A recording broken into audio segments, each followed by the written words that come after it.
নির্বাচন কমিশন আমাকে প্রতীকটা দিয়েছেন এবং আপনার আজকে থেকে নির্বাচন শুরু হবে। আমার দুপুর 12টার সময় আমার নির্বাচনী অফিস আমরা এবং সেই সাথ থেকে আপনার কাজ শুরু করব। তবে সবচেয়ে সুখের বিষয় সিলেটের অত্র এলাকায় নির্বাচনটা খুব উৎসবমুখর। এখনো পর্যন্ত সম্প্রীতির সিলেট, আমাদের যারা প্রতিদ্বন্দ্বী তাদের সাথে আমাদের সম্পর্ক এবং আমরা আশা করি এবারের নির্বাচন গ্রহণযোগ্য, সবার পার্টিসিপেশন থাকবে এবং উৎসবমুখর অবস্থায় আমাদের দেশের ভোটাররা ভোট দিবে। একটি কথা বলতেই হবে, গত 10 বছরে আমাদের দেশে শান্তি শৃঙ্খলা নিরাপত্তাতে অনেক এর ফলে আমার ধারণা এবারের নির্বাচনে কোনো ধরনের অঘটন ঘটবে। একটা খুব বড় দল আর আমরা সবাইকে উৎসাহ আমাদের গণতান্ত্রিক আপনার এই অগ্রযাত্রায় শরীর পাবে।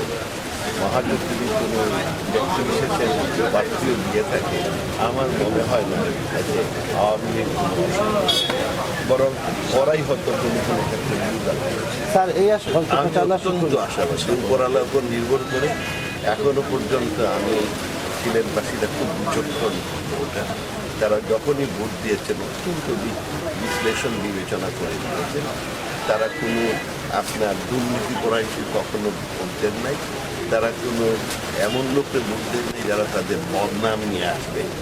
তারা আমার বড় ভাইকে ভোট দিয়েছিলেন যিনি অত্যন্ত আন্তরিকতার সাথে, স্বচ্ছতার সাথে, অত্যন্ত সততার সাথে গত 10 বছর জনগণের সেবা করেছেন এবং আমার বিশ্বাস তারা আমাকেও আপনার ভোট দিন।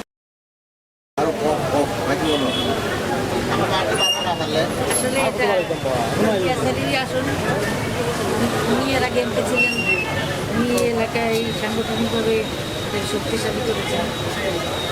বিগত 6 বছর ধরে আসলে আমরা একটি অপেক্ষা করেছি যে উনি ফেরত আসবেন, ইলেকশন করতে পারেন, কিন্তু সেই 6 বছর আসলে আমাদের কোনো ফলাফল আমরা এখানে পাইনি।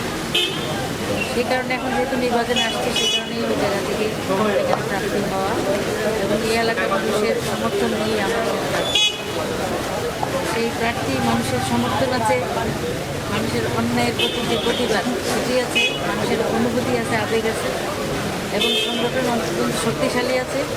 ইতিপূর্বে আমরা বিভিন্ন নির্বাচনে, স্থানীয় নির্বাচনে জয়লাভ করেছি। আমরা আশা করি যে বর্তমান যে অবস্থা আছে মিনিমাম যদি 50% নিরপেক্ষ নির্বাচন হয় তাহলে আমরা ইনশাআল্লাহ জয়লাভ করব।